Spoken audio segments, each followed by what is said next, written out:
Começa agora um programa que traz tudo sobre o livro mais lido em todos os tempos. Apresentamos O Som do Livro.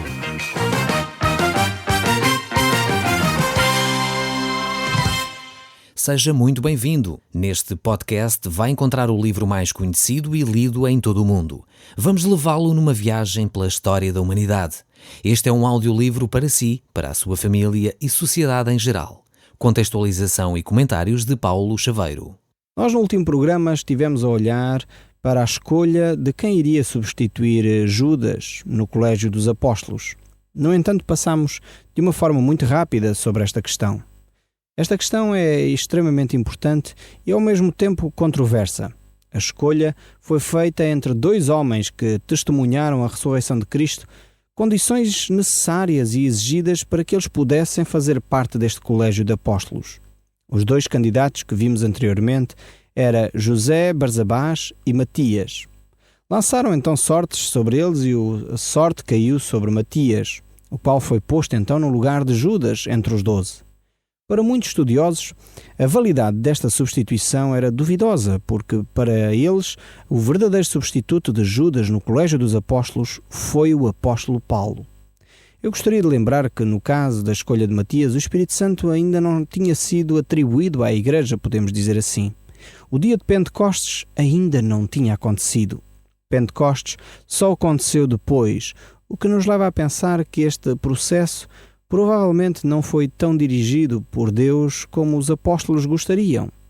E isto nos mostra que muitas vezes nós fazemos coisas que queremos que sirvam a Deus, que agradem a Deus, mas no entanto são feitas na nossa carne, são feitas na nossa maneira de pensar e na nossa maneira de fazer as coisas. Vemos também, ainda por outro lado, que o apóstolo Paulo encontrou-se com Cristo ressuscitado na estrada de Damasco. A altura em que conversou a sós com ele e Deus o chamou para ele ser apóstolo para os gentios.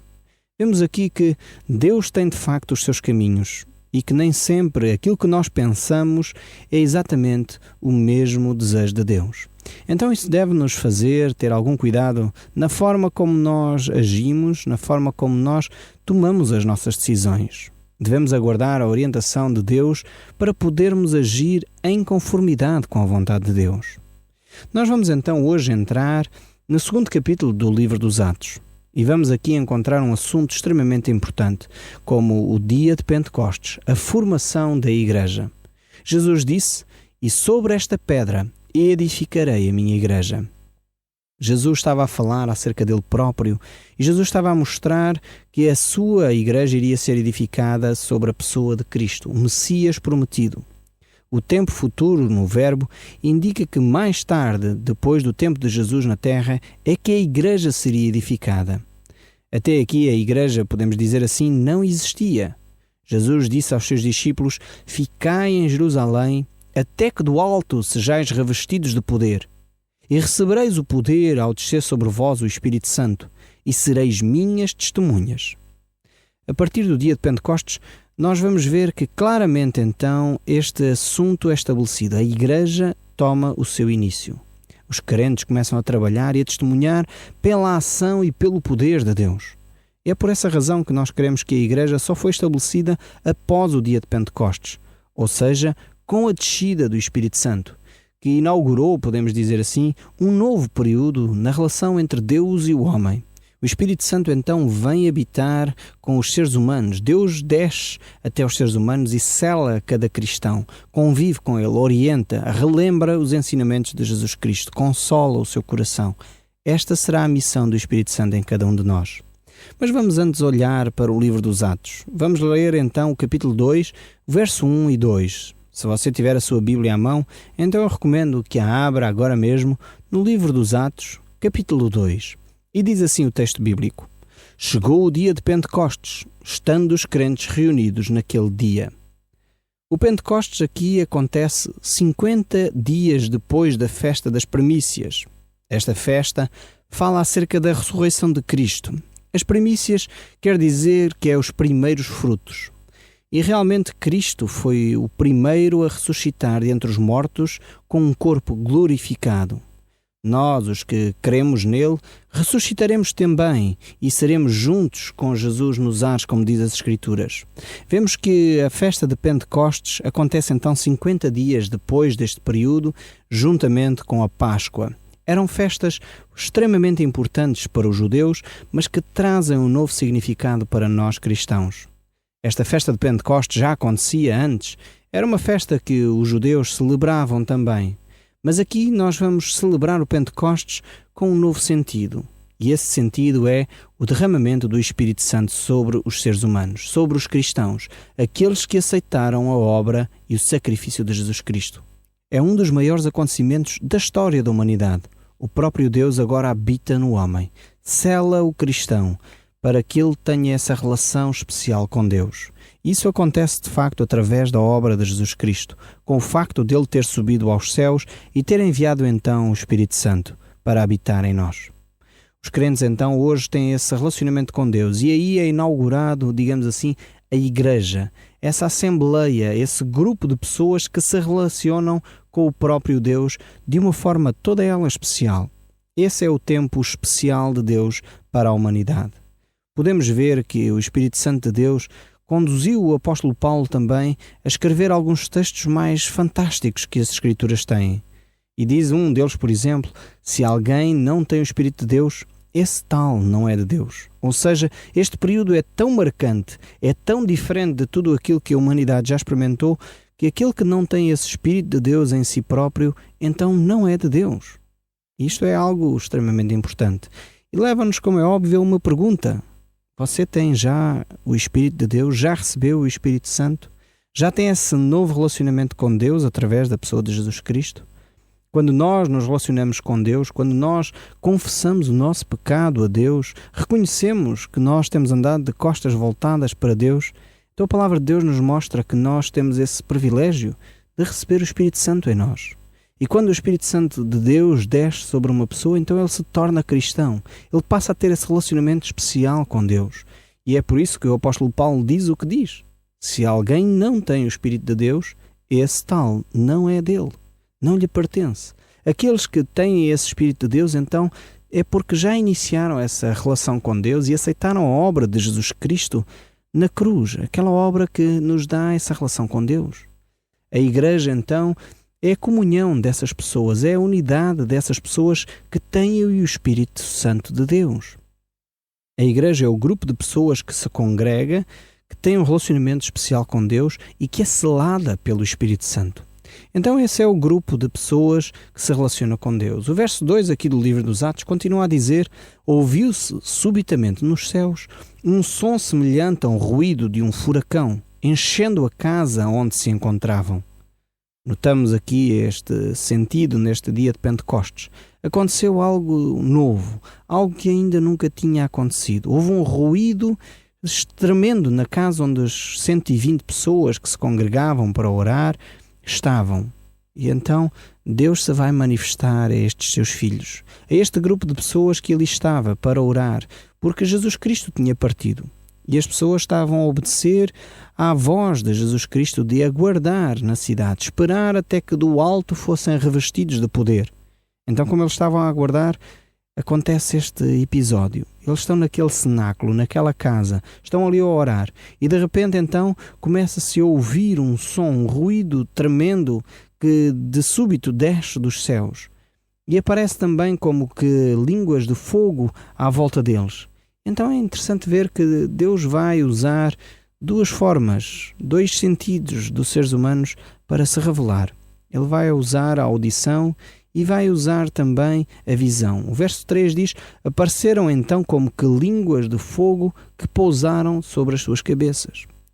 Deus conhece cada um de nós e Deus sabe que nós necessitamos de ver, de ouvir, de sentir para perceber exatamente o que Ele quer dizer. E então Deus faz este fenómeno acontecer. Um som que acontece naquela casa, uma visão que eles têm destas línguas de fogo que descem sobre as cabeças, e Deus se vai manifestar a estes seus filhos que ali estão. Deus vai trazer de uma forma marcante este dia e o Espírito Santo vai descer sobre aqueles cristãos, podemos dizer assim, que estão ali naquele cenáculo. Aqui temos então o batismo do Espírito Santo sobre estes discípulos. Cada um dos discípulos recebeu então o poder de Deus. Estavam ali e eles então receberam esse poder. Alguns chamam este batismo o batismo de fogo, aqui porque desce sobre eles, sobre as suas cabeças, como que línguas de fogo. Estes versículos aqui têm que ser bem entendidos. São versículos que nós temos que olhar exatamente para aquilo que eles dizem, não tanto aquilo que nós gostaríamos que eles dissessem. Nós olhamos aqui e vemos que o que aparece são línguas como de fogo e não realmente fogo ou um batismo de fogo. Na realidade, quando nós olhamos para a Bíblia e quando vemos que o fogo envolveu alguma coisa, ou quando olhamos para o fogo que é poderoso para alguma coisa, verificamos que esse fogo, ou esse batismo de fogo, corresponde normalmente a um juízo de Deus. Nós olhamos, por exemplo, para 1 Coríntios capítulo 3 e lá fala desse aspecto, que um dia todas as nossas obras serão provadas como pelo fogo. Então, normalmente o batismo de fogo, se podemos usar assim esta expressão, tem a ver com juízo e não tanto com poder, não tanto com um dinamismo ou uma força para fazer alguma coisa. Então temos que entender que aqui o texto bíblico está a falar de línguas como de fogo e não de um batismo de fogo. A palavra batismo também é necessária ser esclarecida, provavelmente. A palavra batismo significa estar mergulhado em alguma coisa, estar envolto, estar cheio de alguma coisa. Então, quando usarmos a palavra batismo, estamos a dizer exatamente isso, que eles ficaram cheios, ou ficaram imersos, ou ficaram repletos, ou do Espírito de Deus, ou de alguma coisa. Portanto, estamos a falar disso.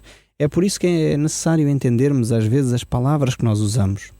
Por vezes, há pessoas que se degladiam com termos, se o cristão foi batizado no Espírito, se não foi batizado no Espírito, se está cheio do Espírito, coisas deste tipo, que na realidade são sinónimos muitas vezes e querem dizer exatamente a mesma coisa. São palavras diferentes para dizer o mesmo. Então a palavra batismo, quando usarmos, estamos a querer dizer que os cristãos ficaram cheios, repletos, ficaram imersos, ficaram, de facto, iniciaram esse relacionamento com Deus de uma forma especial, onde o Espírito Santo está com eles. Eles ficaram cheios da plenitude do Espírito, ficaram revestidos desse poder de Deus. Então gostaria que colocássemos talvez estas, debates, estas discussões de lado para percebermos que o batismo do Espírito Santo é algo que traz amor, traz alegria, traz paz, traz unidade ao corpo de Cristo, traz unidade aos cristãos que estão de facto imbuídos, estão envoltos, estão cheios deste mesmo Espírito. E era isso que estava a acontecer aqui neste dia de Pentecostes. Uma nova realidade estava a acontecer para os seres humanos.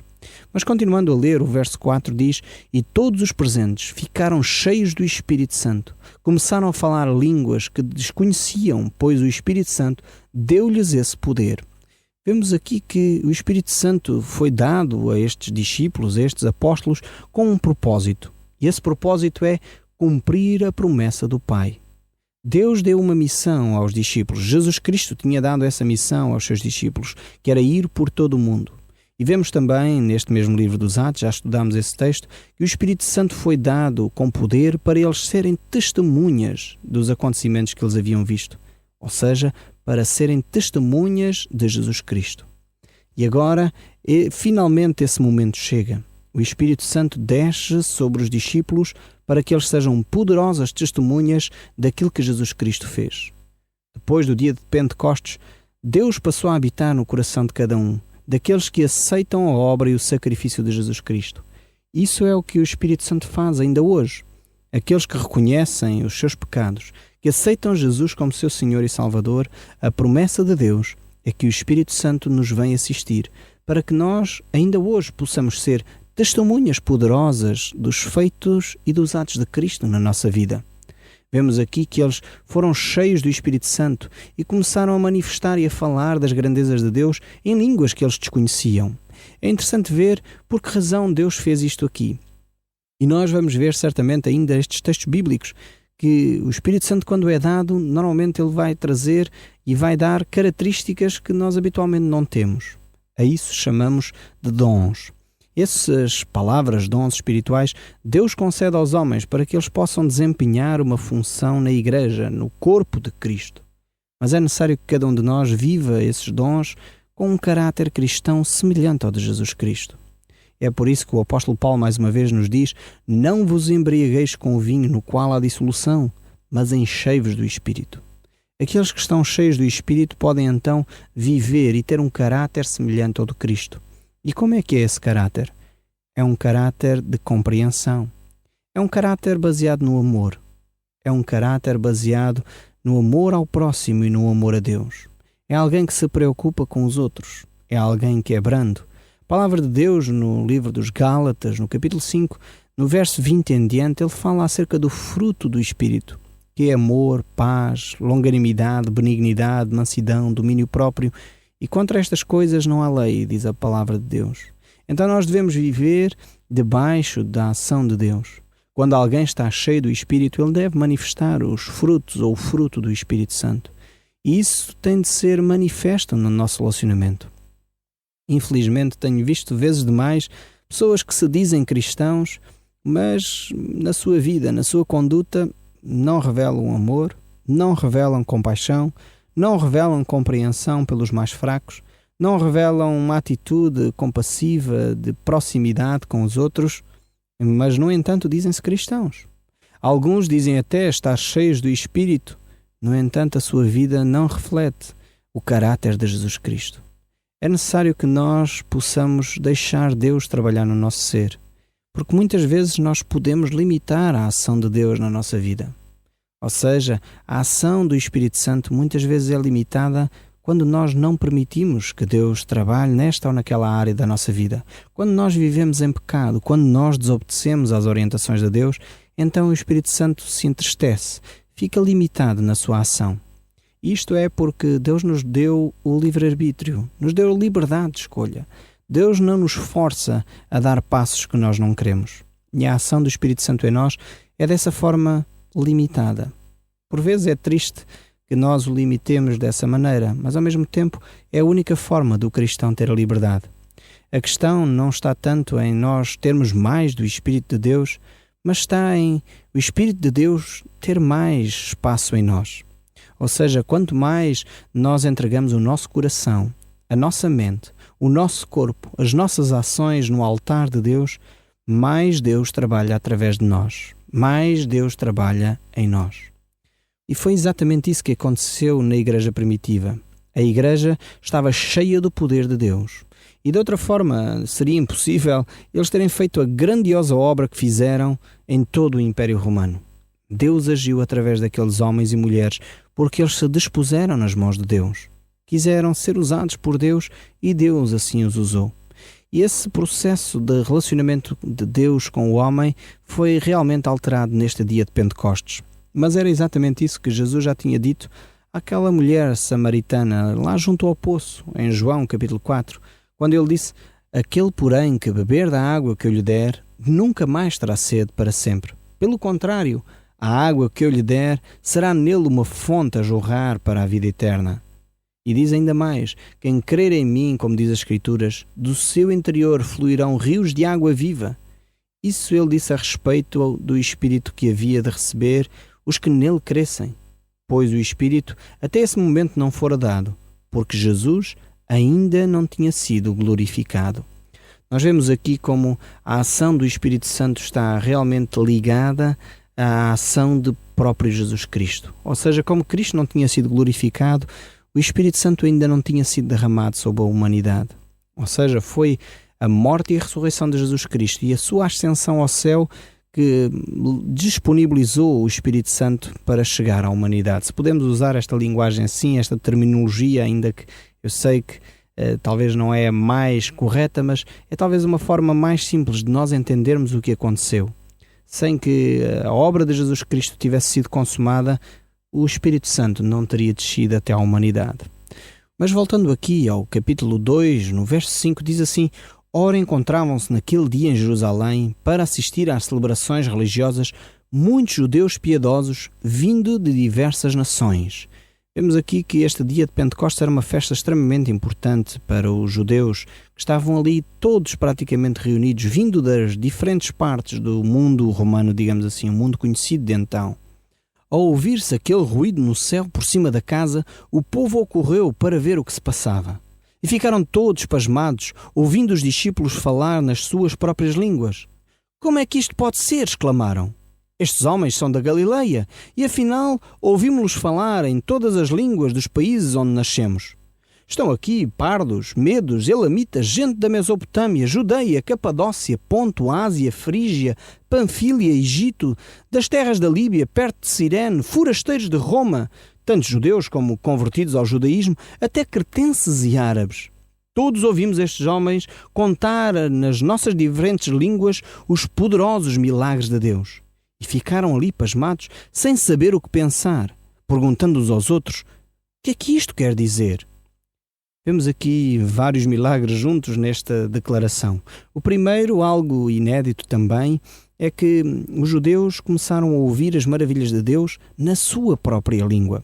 Isto é algo extremamente importante. Pode parecer algo que poderíamos passar rapidamente sobre ele, mas é algo extremamente importante. Até aquele momento, a religião oficial era o judaísmo e eles deveriam então falar em hebraico todas as grandezas de Deus. Mas a partir deste momento, Deus vai se revelar ao homem na sua própria língua, através da sua própria cultura. E isto é um feito tremendo, uma mudança bastante radical na forma como Deus se vai relacionar com o homem. E é este o primeiro aspecto que é espantoso para aquelas pessoas que ali estão. O outro aspecto é que eles ouvem e exclamam o que é que eles podem fazer. Eles perguntam o que é que então pode ser feito diante destas manifestações tremendas da ação de Deus. Estão curiosos quanto à ação de Deus. Mas, no entanto, há ali outros que têm outra atitude. Mas também havia os que troçavam e diziam: eles beberam demais. Isso nós vemos no verso 13. E certamente há pessoas que ao ouvir este programa de rádio também têm estas duas atitudes. Uns estão talvez na expectativa: o que é que eu posso fazer mais ao ouvir estas coisas tão bonitas da palavra de Deus? Mas talvez outros há que pensam: não, isto é tudo folclore, isto é tudo coisas que não devem ser ditas nem pensadas, isto são coisas banais. Há sempre estes dois tipos de pessoas que, diante do mesmo facto, diante das grandezas de Deus, reagem de forma diferente. O meu desejo é que você possa reagir à ação de Deus, à palavra de Deus, com o coração aberto, pois Deus quer relacionar-se consigo agora mesmo. O Som do Livro, uma produção da Rádio Transmundial de Portugal.